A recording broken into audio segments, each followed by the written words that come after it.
I'd like you to consider these short videos my podcast, and for that matter my blog. There are literally hundreds of episodes, and they certainly don't sell anything. Each week I give away a small nugget of information and tie it to an immediate action. These non-salesy segments, like the vast majority of blogs, are designed to credentialize expertise and build trust slowly over time.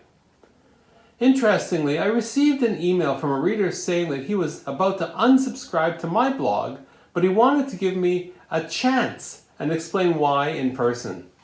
As this reader was in the same city as I was, I took him up on his offer to meet for a coffee. So beyond the introductions and pleasantries, he then immediately went into a high-pressure sales pitch for his marketing services.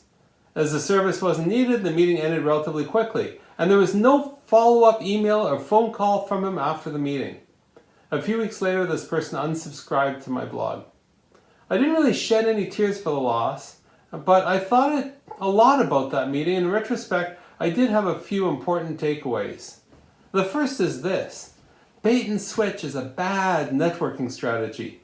If the invitation to meet is for one purpose, don't trot out something different. Developing relationships takes time both in the real world and online. Trying to make a quick sale over coffee to someone you're meeting for the very first time, well, it's great if you're selling coffee, but it's bad if you're selling something more complex, like anything. A blog or podcast is a great place to develop and explore ideas with a longer story arc. And in so doing, a blog or podcast is also a great place to develop trust.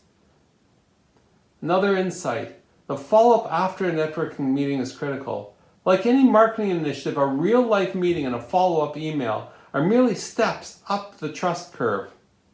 Social media can be used to sell, but one of the most effective strategies has to be give to get.